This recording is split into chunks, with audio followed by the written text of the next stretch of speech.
Riyal kali 3.150 berapa hari? 60 hari. Kaya mendadak kita nih. Iyalah, kerjanya apa? Ngasih nasi jamaah haji. Cuman ngasih nasi aja. Iya, ngasih nasi 150. Oke. Begitu sampai barulah kami tengok, rupanya satu hari 10 kloter.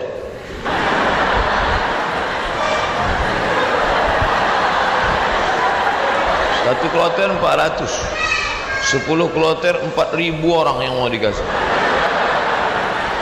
Saya ngasih nasi kotak. Tugas saya nasi kotak.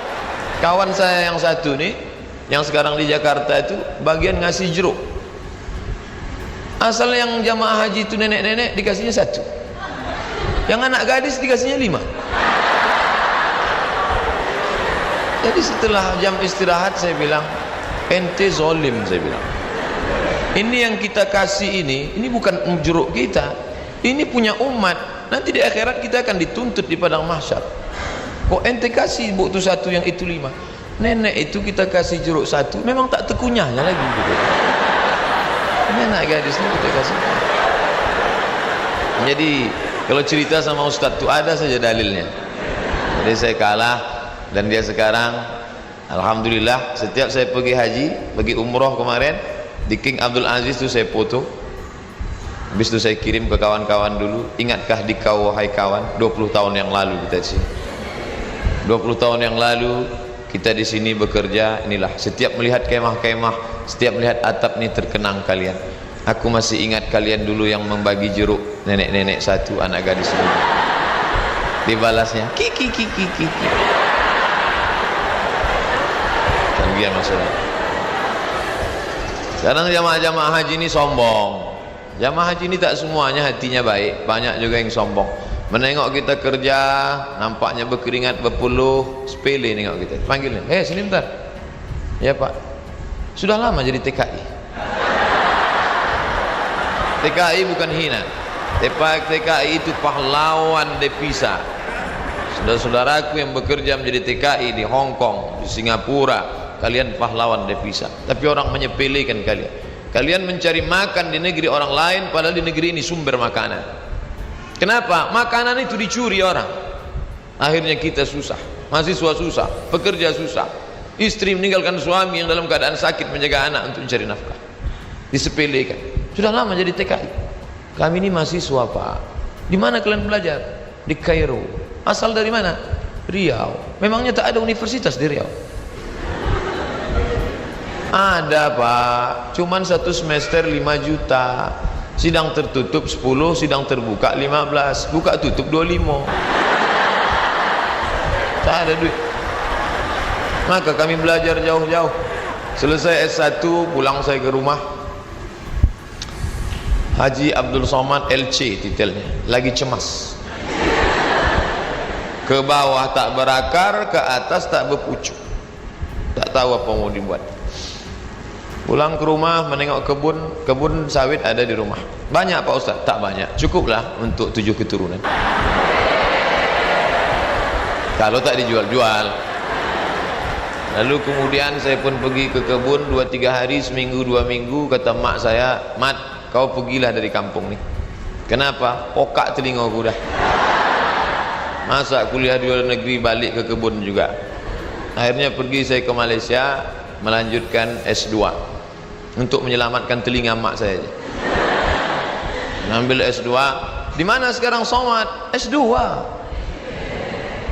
Negeri ini tidak menghormati ilmu. Sampai di Malaysia jumpa sama kawan-kawan dulu yang sama sekolah. Engkau di mana sekarang nih? Aku ambil master lah. Subsidi rumah, subsidi beasiswa, subsidi, semua dapat subsidi. Kita di mana? Di parkir motor di tempat yang jauh. Begitulah keadaan. Padahal sama-sama orang Melayu, bahasa kita sama, bentuk kita sama, hidung sama-sama jongkok. Tapi nasib dia tegak, kita sujud terus. Itu yang terjadi. Saya kuliah di UKM, Universiti Kebangsaan Malaysia. Banyak orang nanya saya, kenapa tak ambil UIA? Kenapa tak ambil IIU, International Islamic University? Kenapa tak ambil Malaysia? Kenapa tak ambil UM, University Malaya? Kenapa ambil UKM? Dia tak tahu di UKM tu bisa ngutang. Tapi saya tak selesai karena saya pemburu beasiswa. Tiap hari searching, browsing, mancing, launching. www.google.com beasiswa pakai bahasa Arab, minhah dirasiyah, enter, dapatlah peluang beasiswa. Dan saya selalu masuk di warnet Fakultas Sains di UKM. Saya tak mau di fakultas saya, FPI namanya, Fakulti Pengajian Islam. Saya masuk ke Fakultas Sains karena di situ internetnya gratis. Dan orang Malaysia itu tak tanya-tanya, ditengoknya muka saya pula, muka-muka anak sains kan.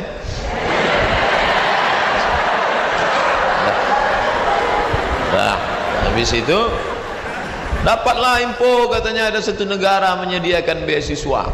Nama lembaga yang memberi beasiswa itu AMCI, singkatan dari Ajong Marocaine Coopération Internationale. Akhirnya saya ajukanlah proses doa minta ampun. Biasanya saya doa gini aja, tapi untuk beasiswa aja. Ya Allah, minta tolong aja. Mau balik ke kampung aku tak sanggup, telinga udah pokak. Mau balik ke Riau kerja tak ada siapa yang mau menolong. Mau lama di Malaysia ni hutang sudah lagi ni, tolonglah dapat beasiswa. Rupanya orang yang teraniaya itu doanya makbul. Minyak kita dimakan orang, minyak kita disedot orang, kita ni teraniaya. Allah kasihan nengok, ini hambaku, kata malaikat, kasih dia. Diterimalah saya mendapat beasiswa. Sampai kawan-kawan saya heran, ente dapat beasiswa dari mana? Darul Hadis. Nilai ente waktu di Azhar apa? Good, excellent, very good, good, gagal. Nilai saya good dan saya diterima. Tidak ada sejarah orang asing diterima di Darul Hadis dengan nilai good. Semua mesti very good. Tapi saya diterima. Allah tahu, Allah kasihan. Ini wajah penuh dengan penderitaan.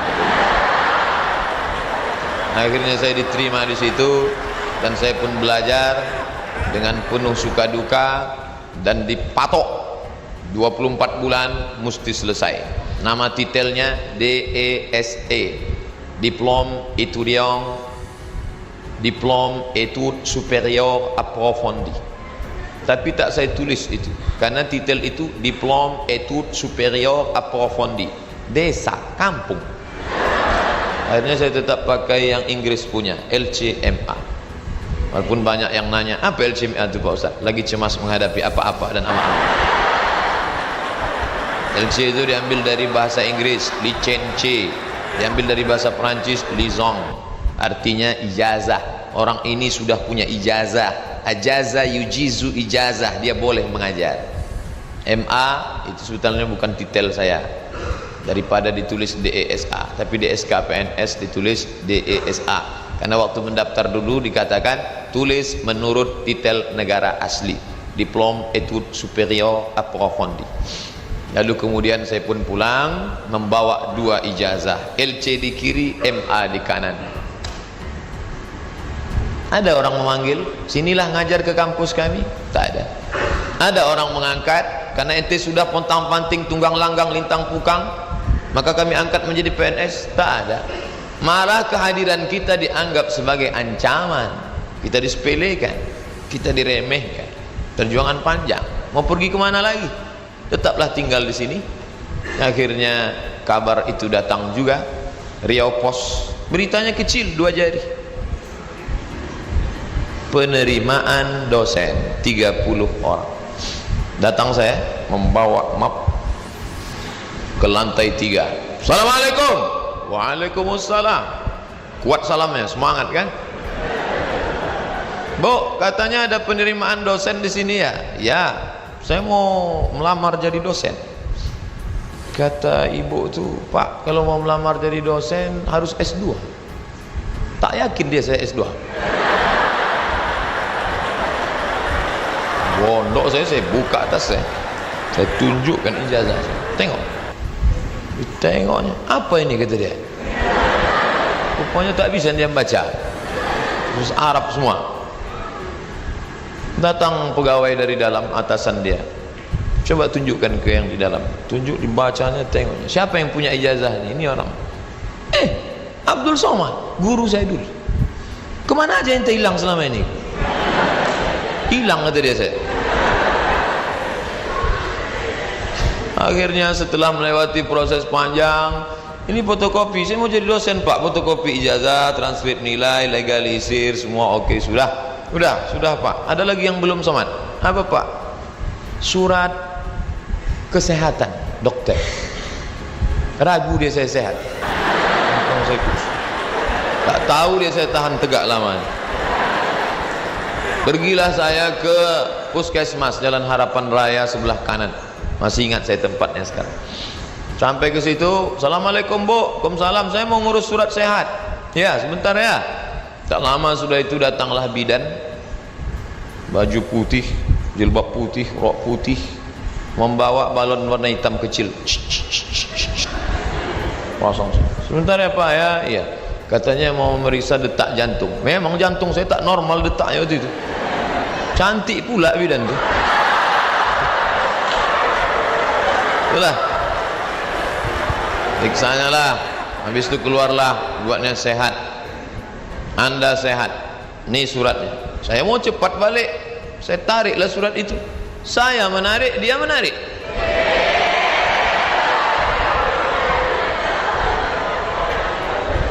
Saya tak paham apa maksudnya ini. Wani piro.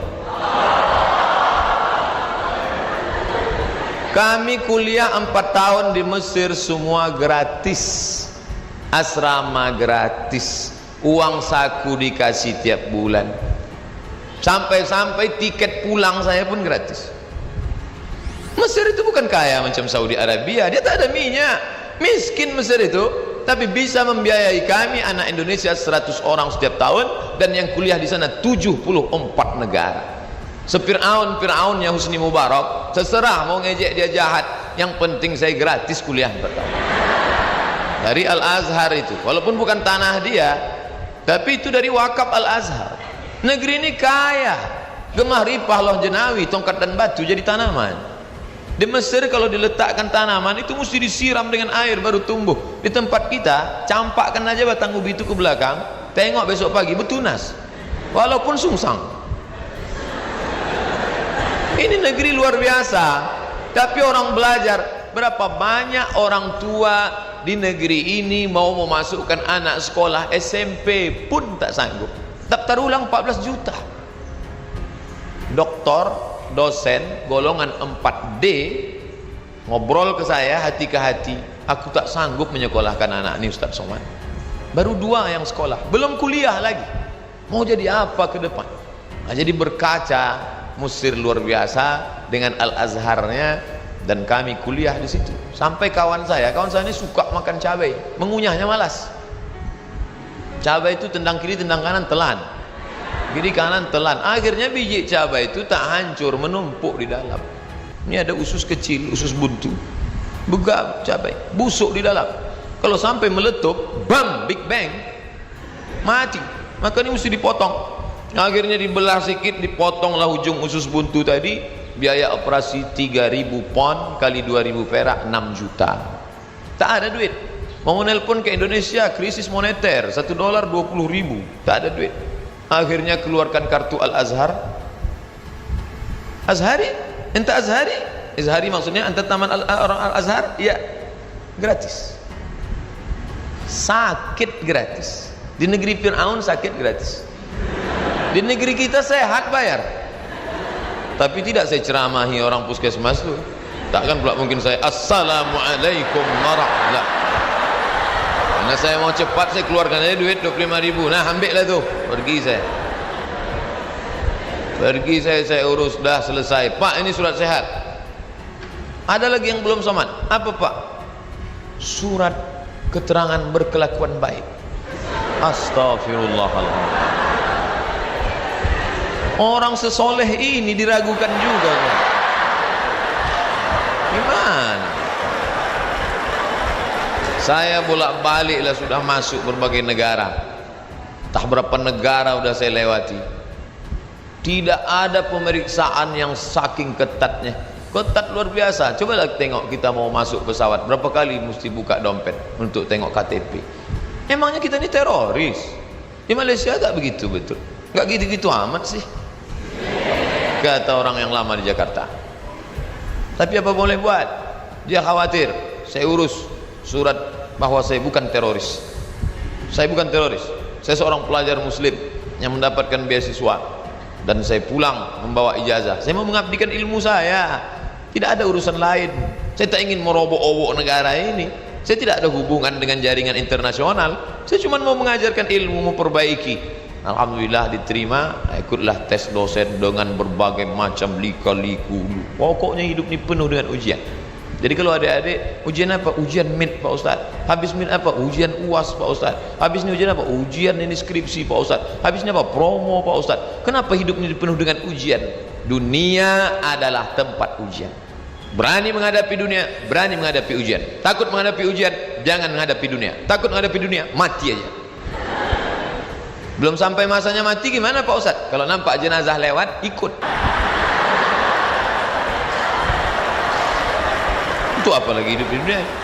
Nah, jadi masalah ujian-ujian kalian ini, ujian kalian belum ada apa-apanya dibandingkan ujian kami dulu yang penuh dengan kesulitan.